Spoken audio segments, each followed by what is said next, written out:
एक बच्चा जिसे ना बाप का नाम मिला, न संपत्ति, और पिता की दी गई एकमात्र निशानी भी छीन ली गई। वो गरीबी में पला बढ़ा और एक मामूली मजदूर से चंदन तस्करों का लीडर बना, अपनी बुद्धिमत्ता और साहस के दम पर। मगर बचपन से लेकर जवानी तक एक चीज थी जो बदली नहीं, वो थी उसकी अकड़।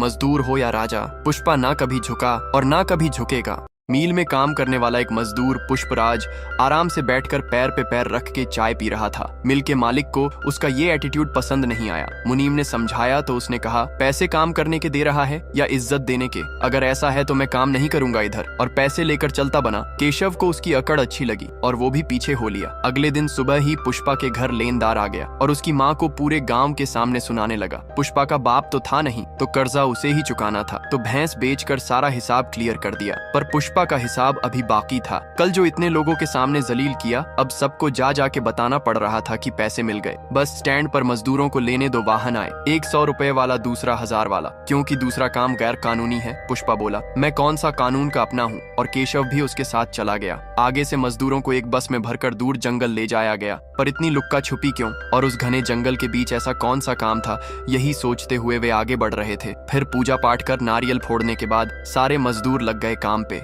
मतलब बहुमूल्य लाल चंदन के पेड़ों की कटाई करने। ऊपर बैठे एक आदमी ने पुलिस की गाड़ी आते देख ली और सबको बता दिया। लोग पुलिस के डर से काटी हुई लकड़ी छोड़ के भागने लगे। पर पुष्पा ने समझाया, इतनी मेहनत करने के बाद ऐसे ही छोड़ के भाग जाओगे? मेरे पास एक रास्ता है बचने का। मजदूरों में खौफ की वजह था डीएसपी गोविंद। उसे देखते ही चंदन तस्कर जान बचाकर भागने लगते थे। उसके रहते लाल चंदन की कटाई और तस्करी करना बहुत मुश्किल था। पर आज मजदूर भागे नहीं। वे बोले, हम तो बकरी चराने आए हैं। पर गोविंद बोला, बकरी चराने में कुल्हाड़ी का क्या काम? इस पर पुष्पा ने अपने स्टाइल में धमकी दे डाली और बता भी दिया कि पेड़ काटने आए हैं। गोविंद का दिमाग गर्म हो गया। उसने खोपड़ी पर बंदूक रखकर पूछा, माल कहाँ है? पर पुष्पा ने मजदूरों में जोश भर दिया था। पुष्पा की निडरता और मजदूरों की संख्या देखकर गोविंद को मजबूरन पीछे हटना पड़ा। और इन लोगों ने भी पेड़ से अपनी लकड़े नीचे उतारे, जो कि पुलिस से बचने उन्होंने ऊपर टांग दिए थे। पहली बार किसी आदमी ने भागने के बजाय सामना किया और माल बचा लिया। उन लकड़ियों को लेकर वे दूसरी जगह गए।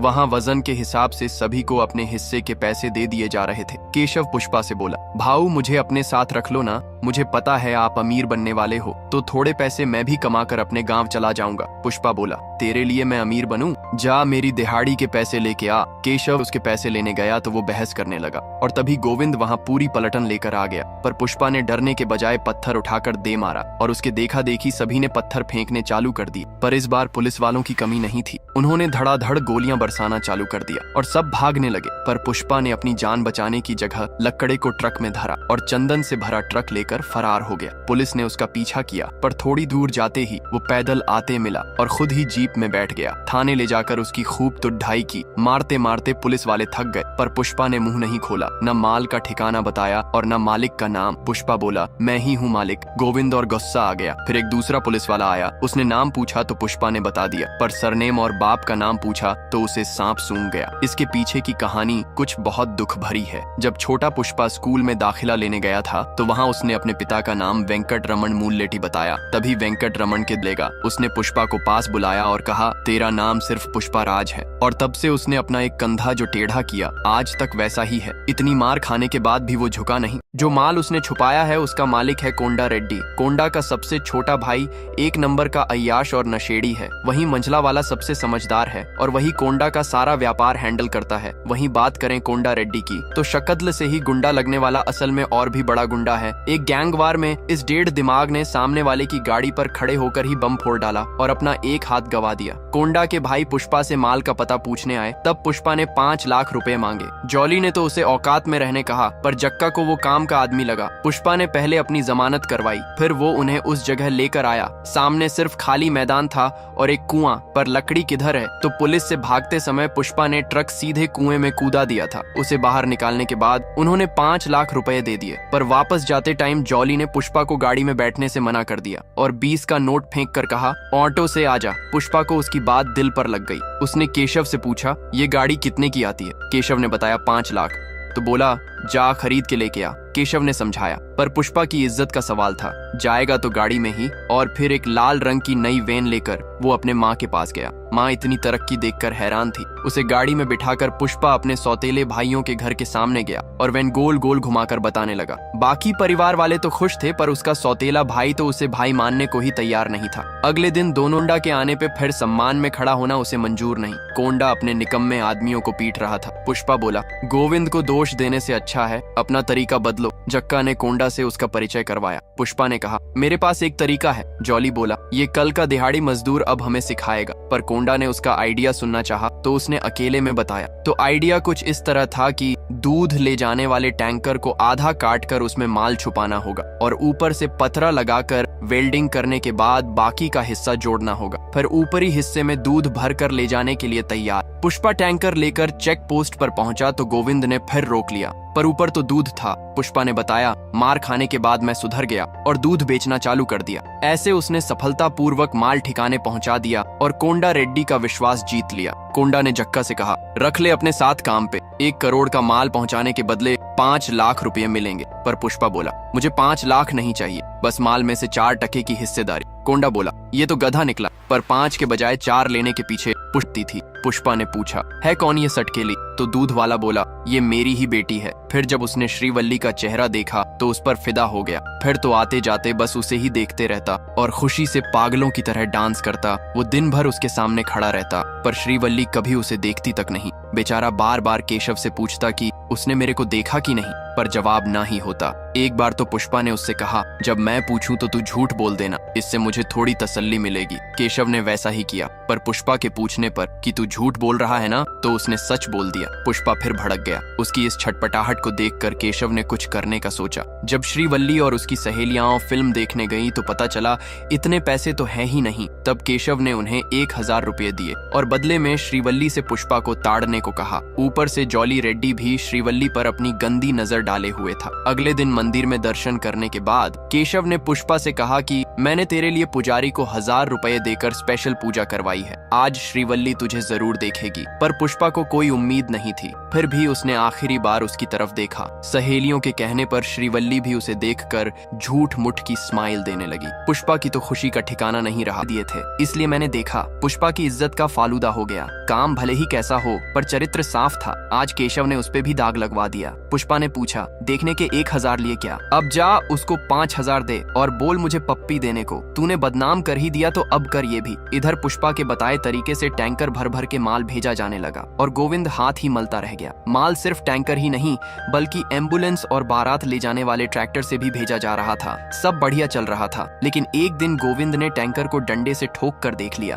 आवाज से पता चल गया ऊपर दूध और नीचे कुछ और है। टैंकर ले जाने वाले 2 लोगों में एक श्रीवल्ली का बाप भी था। पुलिस ने उन्हें बहुत पीटा। उन्होंने कहा, हमें तो पुष्पा ने काम से लगाया था। तो गोविंद ने उन्हें एक ऑफर दिया। दरअसल मंगल सीनू का लगभग 200 करोड़ का माल चेन्नई जाना था, पर अभी तक गया नहीं। संभवतः वो रेड्डी के अड्डे पे छुपाएगा, तो तुम्हें बस उस लोकेशन की खबर देनी है और बदले में 50 लाख का इनाम दूंगा। गोविंद का अंदाजा सही था। मंगल शिनू अपना सारा माल ले कोंडा रेड्डी के गुप्त गोदाम पर आया था, साथ में अपनी पत्नी, उसका भाई और कुछ आदमी लेकर। उसे अपने एक साथी ने धोखा दिया था। इसकी वजह से पुलिस को पता लगने के डर से सारी लकड़ी यहाँ ले आया। मंगल शिनू चंदन तस्करों के सिंडिकेट का प्रमुख था। रेड्डी की तरह लकड़ी काटने वाले कई थे, पर उस लकड़ी को 15 चेक पोस्ट से पार करवाकर चेन्नई पोर्ट पहुंचाना उसका काम था। करोड़ों का माल अय्याश जॉली के जिम्मे छोड़ना सही नहीं था। तब कोंडा ने उसे पुष्पा से मिलवाया और शिनू ने पहली ही झलक में उससे इम्प्रेस्ड होकर जिम्मेदारी सौंप दी और चला गया। और जिसने उसे धोखा दिया था उसे वो वहीं जिंदा गाड़ कर गया था। फिर कोंडा ने गोली मारकर उसका खेल खत्म किया।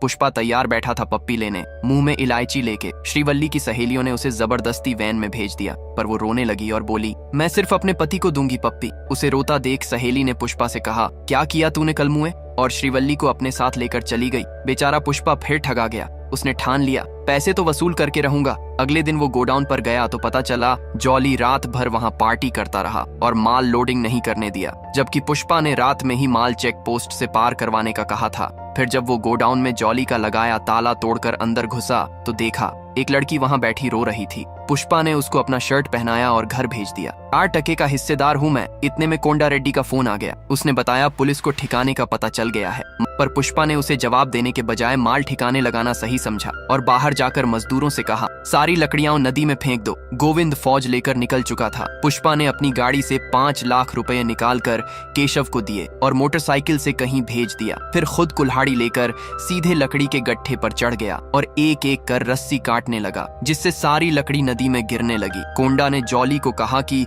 उसमें शिनू का भी माल है, वो उसे देख लेगा, तू वहां से निकल जा। पुष्पा अपनी जान पर खेलकर माल ठिकाने लगा रहा था। दूर पड़ी लकड़ियों को उसने जेसीबी से फेंका। पुलिस तब तक वहां आ गई और सारा काम खत्म करने के बाद देखा तो एक टुकड़ा रह गया। पुष्पा ने तुरंत उसे भी फेंक दिया। गोविंद आया तो फिर उसे कुछ नहीं मिला। वो बहुत गुस्से में था, मगर बेचारा कुछ नहीं कर सका और चला गया। पर लकड़ियां कहाँ गई? तो लकड़ी नदी में बहाव के साथ बहती हुई आगे बढ़ी और डैम के पास पहुंच गई। तब तक केशव भी वहां पैसे लेकर पहुंच गया था। उसने 5 लाख रुपए देकर डैम के गेट बंद करवा दिए, जिससे सारा माल वहीं अटक कर बहने से बच गया। और फिर मंगल शिनू ने एक पार्टी आयोजित की, जिसमें चंदन तस्करों के अलावा मंत्री संतरी भी मौजूद थे। पुष्पा अपने कारनामे की वजह से सबका हीरो बन गया था। पार्टी में सिर्फ नाच गाना और खाना ही नहीं, बल्कि सभी को पेमेंट भी दी जा रही थी। पुष्पा जब मुतने गया तो उसने 2 आदमियों से सुना कि शिनू 1 टन लकड़ी 2 करोड़ में बेच के बाकियों को सिर्फ 25 लाख दे रहा है। पुष्पा ने ये बात जाकर कोंडा रेड्डी को समझाई, पर वे दोनों भाई शिनू की पावर जानते थे, इसलिए बगावत नहीं कर सकते थे। पुष्पा बोला, सारा रिस्क अपन लेते हैं और पैसे इतने कम क्यों? तो कोंडा ने पुष्पा से कहा, तू जाके रेट बढ़ाने की बात कर, अगर मान लिया तो आधा हिस्सा तेरा, नहीं तो तू कौन और मैं कौन? पुष्पा बोला,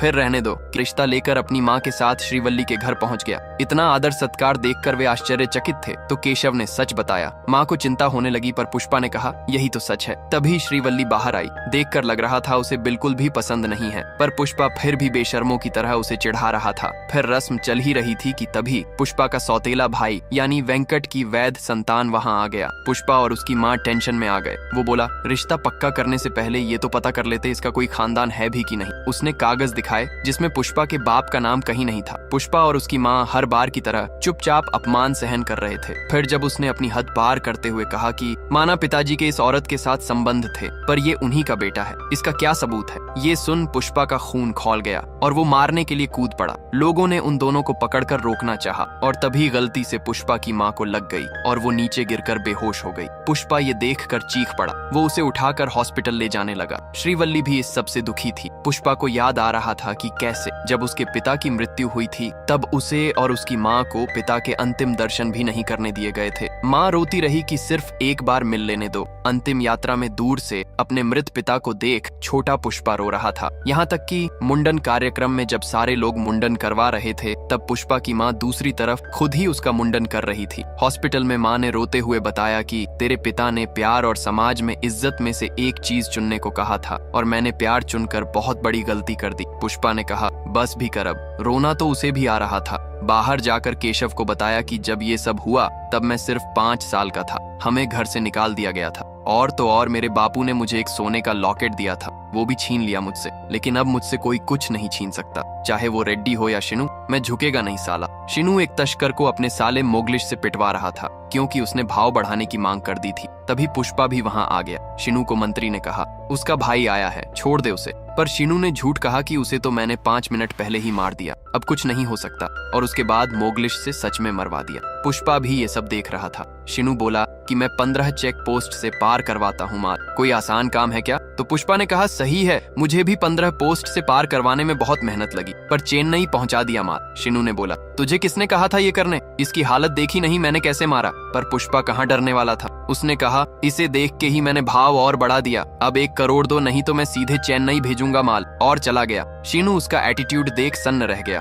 मोगलिश ने कहा, डर कर भाग गया होगा, लेकिन वो फिर आया और शिनू के फोन से ही चेन्नई वाले मुरुगन से बात की और बताया कि अब से हम सीधे तुमसे डील करेंगे। तभी शिनू के आदमियों ने उस पर हमला कर दिया। लेकिन ये कोई साधारण तस्कर नहीं है, पुष्पा है पुष्पा। उसने सभी को अच्छे से तोड़ा। फिर एक एक को ढेर करने के बाद शिनू पर छत गिरा दी और बंदूक लेकर कहा, तुम्हें क्या लगा मैं डर जाऊंगा? फ्लावर नहीं फायर है मैं। वहां से वो सीधा चेन्नई पोर्ट चला आया। पर मुरुगन के आदमी ने मिलने से मना कर दिया तो पुष्पा ने उसे एक सैंपल दिया। वो एक उत्तम क्वालिटी का चंदन था। उसे देखकर मुरुगन खुद उनके पास आया और बोला, एक नंबर माल है। दरअसल इस तरह के चंदन के लिए घने जंगल में जाना पड़ता था और माल तो ट्रकों में भर के पहले ही वहां आ चुका था। पुष्पा ने बताया, पूरा 10 टन माल है। पर मुरुगन शिनू की वजह से डायरेक्ट डील नहीं कर रहा था। फिर जब उसे पता चला ये कोंडा रेड्डी का माल है तो वो फट से मान गया और भाव भी फिक्स कर लिया। फिर पुष्पा ने कोंडा को फोन लगाया, लेकिन उसे मुरुगन से मिलने वाली बात पसंद नहीं आई। उसने कहा, तुझे शिनू के पास जाने कहा था ना। और जक्का रेड्डी भी बोलने लगा कि तू तो अपनी मनमानी करने लगा। लेकिन जब पता चला कि मुरुगन 1 टन के 1.5 करोड़ रुपए देगा तो कोंडा ने रिस्क लेते हुए डील फाइनल कर दी। तब पुष्पा ने पार्टी में हुई आधे हिस्से वाली बात याद दिलाई। इधर जॉली रेड्डी ने दोनों गद्दारों को पकड़ लिया था, जिसमें से एक को उसने मार दिया और दूसरा बचा श्रीवल्ली का बाप। वो कहने लगा, मैंने मजबूरी में किया, मुझे अपनी बेटी की शादी करवानी है और गोविंद ने पैसों का लालच दिया था। जॉली को पता चला कि उसकी बेटी वही लड़की है जिसे उसने थिएटर में देखा था और उसने श्रीवल्ली को घर बुला लिया। वो अपने बाप को ढूंढती हुई अंदर जाने लगी। तभी जॉली ने उसे पकड़ लिया और बदतमीजी करने लगा। जॉली ने उसे एक साड़ी और साबुन देकर कहा कि रात को नहा धोकर ये साड़ी पहनकर आ जाना और सुबह अपने बाप को साथ ले जाना। श्रीवल्ली को अपने पिता के लिए उसने जैसा बोला वैसा करना पड़ा और अच्छे से तैयार होने के बाद वो गाड़ी लेकर घर से निकल गई। जॉली बेसब्री से उसका इंतजार कर रहा था, मगर वो उसके घर के बजाय पुष्पा के घर चली गई। पुष्पा उस दिन वाली घटना से थोड़ा नाराज था। उसने पूछा, अब क्यों आई हो? तो श्रीवल्ली ने सारी बात बताई और साथ ही ये भी की, मैं हमेशा से तुमसे ही प्यार करती थी पर तुम पलटकर वापस भी नहीं आए। पुष्पा बोला कि तो अब तुम क्या चाहती हो, मैं जॉली रेड्डी से पंगा लूं? लेकिन श्रीवल्ली रोते हुए बोली, मैं सिर्फ तुम्हारी होना चाहती हो, और उससे चिपक गई। पुष्पा भी भावुक हो गया और बोला, मैं किसी को भी तुझे हाथ नहीं लगाने दूंगा। फिर उसे लेकर जॉली रेड्डी के पास पहुंचा। जॉली बोला, 4 टके के लिए तू लड़की भी लाने लगा, पर उसका काल वहां आया था। पुष्पा ने फोड़ना चालू कर दिया। वो उसे मार भी रहा था और साथ ही श्रीवल्ली को भी पकड़े हुए था। मार खा खा के जॉली का दिमाग गर्म हो गया और उसने बंदूक निकाल ली। वे दोनों गोली से बाल बाल बचे। फिर पुष्पा ने श्रीवल्ली को छोड़ थोड़ा गंभीर होकर लड़ाई चालू की और जॉली को जीते जी नरक दिखा दिया। दूसरी तरफ केशव ने उसके बाप को छुड़वा लिया। पुष्पा ने जॉली को पूरी तरह से तोड़ मरोड़ के पटक दिया। केशव ने कहा, अगर इसने कोंडा को बता दिया तो? पुष्पा उसे चिढ़ाते हुए कहने लगा कि कैसे बताएगा भैया को कि पुष्पा भाई ने मुझे बहुत मारा, और बेफिक्र होकर वहाँ से जाने लगा। तो जॉली बोला, मैं अपने भाई को नहीं बताऊंगा, ये तेरी और मेरी लड़ाई है। पुष्पा को उसका एटीट्यूड पसंद आया। फिर वो श्रीवल्ली को लेकर उसके घर आ गया। बेटी को घर लाने की वजह से श्रीवल्ली की माँ ने उसे टिफिन दिया। कोंडा अपने भाई को मिलने हॉस्पिटल आया। बहुत पूछने पर भी जॉली ने कुछ नहीं बताया। तब कोंडा ने उसके दोस्त से जबरदस्ती जानना चाहा। केशव को चिंता हो रही थी कि अगर कोंडा रेड्डी को पता लग गया तो हमारा क्या होगा। पुष्पा बोला, बताएगा कौन? तभी कोंडा वहाँ आ गया। उसने बोला, कल तिरुपति जाके पैसे लाने हैं, हवाला का नोट तेरे पास है ना? जाते जाते उसने चोट के बारे में पूछा तो उन्होंने बहाना बना दिया। अब केशव को और ज्यादा डर लगने लगा कि कहीं कोंडा ने सब सुन तो नहीं लिया। श्रीवल्ली को बचाने के बाद उन दोनों का रिश्ता और गहरा होने लगा। वे दोनों छुप छुप कर मिलने लगे। वहां से वो कोंडा के साथ पैसे लेने गया। आधा फटा नोट देने के बाद दुकानदार ने भी आधा नोट निकाल कर मिलाया और पैसे दे दिए। फिर पुष्पा ने श्रीवल्ली के लिए एक सोने की चैन ली। कोंडा ये सब देख रहा था। आते टाइम उसने गोडाउन की तरफ चलने कहा। इधर केशव को नौकरानी से पता चल गया कि कल मैंने और कोंडा रेड्डी ने सारी बातें सुन ली थी। तो केशव ने तुरंत पेजर पे मैसेज भेजा, लेकिन तब तक देर हो चुकी थी। उसकी कब्र खुद चुकी थी। उन लोगों ने पुष्पा के मुंह पर कपड़ा बांधकर पहले तो बहुत मारा। फिर कोंडा बोला, तुझे अपना पार्टनर बनाया, फिर भी मेरे भाई को मारा, इसके पास से हवाला का नोट निकालो। पुष्पा हंसने लगा, क्योंकि वो समझ गया था ये सब भाई के लिए नहीं बल्कि वो 50% का हिस्सेदार बन गया था, इसलिए रास्ते से हटा रहे हैं। कोंडा बोला, लिटा दो इसे कब्र में, और फिर बंदूक से उस पर निशाना लगाने ही वाला था कि तभी एक गोली सीधे कोंडा की खोपड़ी में छेद कर गई। गोली चलाई थी मोगलिश ने। शिनू ने अपनी सेना भेज दी थी उन सबको मारने, और फिर दोनों तरफ से गोलीबारी चालू हो गई। जो कोंडा पुष्पा को कब्र में लिटा रहा था वो खुद ही उसमें लेट गया। पुष्पा ने लड़ाई का फायदा उठाया और वहां से भागने लगा। एक आदमी पैसे उठाकर ले जा रहा था। पुष्पा हाथ और मुंह बंधा होने के बावजूद पूरा जोर लगा रहा था। कुछ दिखाई न देने की वजह से वो पेड़ों से टकरा रहा था। और फिर शिनू के लोग उसके सामने आ गए, पर वो भी उसे मार नहीं सके, और कैसे न कैसे खुद को बचाते हुए उसने सभी को खत्म कर दिया। वो अभी भी पैसों का बैग लेकर भाग रहा था। पुष्पा उसका पीछे करते हुए एक लकड़े के नीचे से निकला और चेहरे से कपड़ा हटा लिया। फिर बंदूक उठा ली और एक से बोला, चाकू उठाकर रस्सी काट। तब तक वो बैग वाला भी उसे मारने आने लगा, और जैसे ही उसने पास आकर वार किया, पुष्पा ने ठोक दिया। केशव भी बाइक लेकर आ गया था। इधर मोगलिश सबको खत्म करने में लगा था और उन्होंने जक्का को भी पकड़ लिया। शिनू ने पुष्पा का पूछा तो मोगलिश ने कहा उसे भी मार दिया होगा आदमियों ने, पर पुष्पा अभी जिंदा था। वो बाइक लेकर आया और चढ़ा दी ऊपर, फिर वही सब मारा मारी। इस सब से जक्का रेड्डी हैरान था। पुष्पा बोला कि पार्टनर है तू अपना, और फिर सबको ठिकाने लगाने के बाद मोगलिश को पकड़ लिया। पर मोगलिश को अपने जीजा के पावर पर पूरा भरोसा था। शिनू का फोन आया, वो बोला मेरे साले को छोड़ दे और आधे हिस्से का भागीदार बन जा। पर पुष्पा ने उसी की भाषा में जवाब दिया। उसने कहा तेरे साले को तो मैं 5 मिनट पहले ही मार दिया, और फिर मोगलिश के कुछ बोलने से पहले ही सच में मार दिया। पुष्पा ने कहा उस दिन समझाने के बाद भी तूने ये सब किया। मैं इधर मजदूरी करने नहीं, राज करने आया हूँ। यहीं से पुष्पा का राज मानो चालू हो गया। कोंडा और मोगलिश दोनों की लाश साथ जा रही थी। अंतिम संस्कार की तैयारी चल रही थी। मंत्री भी आया था। तभी पता चला शिनू भी आया है। उसे मंत्री ने बुलाया था। शिनू अपने साले की बॉडी लेने आया था, पर मंत्री ने बोला पहले बैठकर मामला सुलझा लो। वो बोला दुश्मनी इन्होंने शुरू की। तो पुष्पा ने मंत्री के सामने बैग खाली कर दिया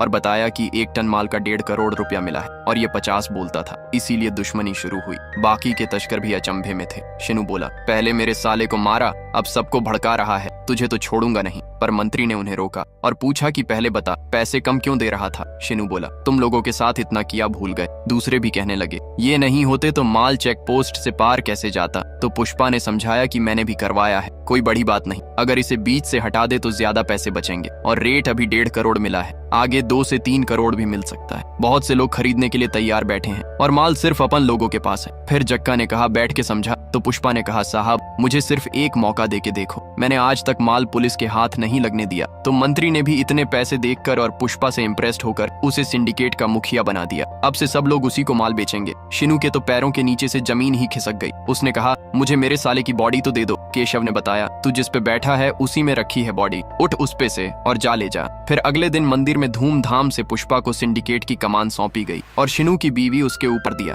और तू आराम से सो रहा है। और मोगलिश की तरह ब्लेड से शिनू का गला काट दिया। शिनू ने जल्दी से उसे हटाया और लोग उसे हॉस्पिटल लेके गए। वहीं पुष्पा अपना जलवा दिखा रहा था। उसकी श्रीवल्ली के साथ शादी भी तय हो गई। शादी का कार्ड देने वो अपने पिता के घर भी गए, पर अंदर जाने की अनुमति नहीं थी। पुष्पा की मां ने बाहर ही कार्ड रख दिया और भावुक होकर बिना कुछ बोले ही चली गई। पुष्पा का सौतेला भाई कार्ड फाड़ कर बोला उसकी शादी कभी नहीं हो सकती। वहीं गोविंद ने अपनी नाकामयाबी की वजह से इस्तीफा दे दिया और चला गया। उसकी जगह दूसरा ऑफिसर भंवर सिंह शेखावत आया, लेकिन ये गोविंद की तरह सीधा नहीं बल्कि बहुत टेढ़ा था। जब गांजा बेचने वालों को पकड़ा तो पहले खुद माल फूंका, फिर उन्हें अपने साथ ले जाते वक्त जब उसने सोने के लिए अपनी सीट नीचे करनी चाहिए तो पीछे बैठे लोगों की वजह से हो नहीं पाई। बस इसीलिए उसने 2 लोगों को ठोक दिया। बाद में जब मीडिया वालों ने पूछा तो उसने 2 लोग कम बताए। अब नया एसपी आया था तो पुष्पा उससे शुरू से ही सेटिंग जमाने के लिए पुलिस स्टेशन आ गया। एक पुलिस वाले ने शेखावत को उसका परिचय दिया। पुष्पा बाकी लोगों की तरह उसे भी तू तुकार करते हुए बोलने लगा।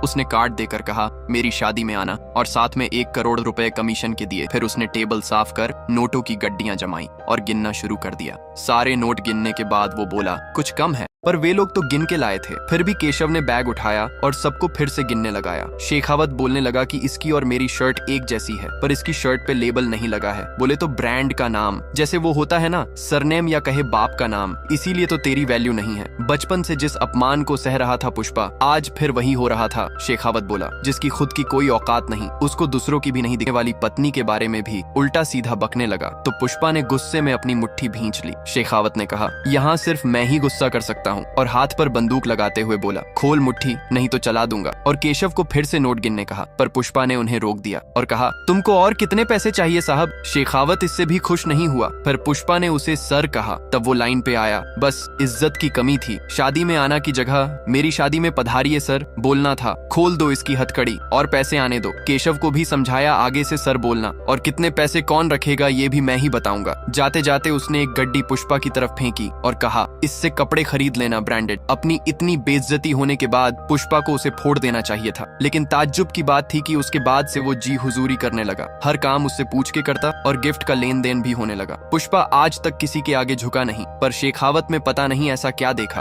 और तो और उसकी शादी की सारी तैयारी हो गई, लेकिन वो शेखावत के साथ जंगल में पार्टी कर रहा था। लोग उसका इंतजार कर रहे थे, मगर इस सब के पीछे क्या वजह थी आखिर। शेखावत ने भी वही पूछा तेरी शादी हो रही है और तू यहाँ मेरे साथ दारू पी रहा है। पुष्पा बोला शादी से याद आया उस दिन आप मेरी पत्नी को बीच में ले आए थे। शेखावत ने कहा छोड़ना, पर पुष्पा फिर बोला पत्नी को छोड़ो, आपने मेरी माँ को गाली दी, आपको पता था मेरा कोई सरनेम नहीं। बचपन से अपने लिए नाजायज शब्द सुनते आ रहा हूँ और तुमने भी वही किया। शेखावत बोला। सब भूलकर पार्टी का मजा ले। पुष्पा ने कहा, तुम्हारी बंदूक में एक गोली ज्यादा है। शेखावत ने बंदूक दिखाई तो पुष्पा ने कहा, तब जो गोली मेरी मुट्ठी में लगनी चाहिए थी वो अभी भी इसमें है। फिर अपनी मुट्ठी में गोली मार ली और कहा, ये देख, ये मेरे बाप का खून है जो मेरी रगों में बह रहा है, यही है मेरा ब्रांड। और बोला, तुझे क्या लगा मैं गोली से डर जाऊंगा? मैं चुप था क्योंकि मेरी माँ शादी से बहुत खुश है। मैं कोई बवाल नहीं करना चाहता था, लेकिन मैं झुकेगा नहीं। शेखावत बोला, तू ये सही नहीं कर रहा। तो पुष्पा ने डराते हुए उससे कपड़े निकालने को कहा और मजबूरन उसे पहले शर्ट फिर पैंट निकालना पड़ा। उसके बाद पुष्पा ने भी अपने कपड़े उतार दिए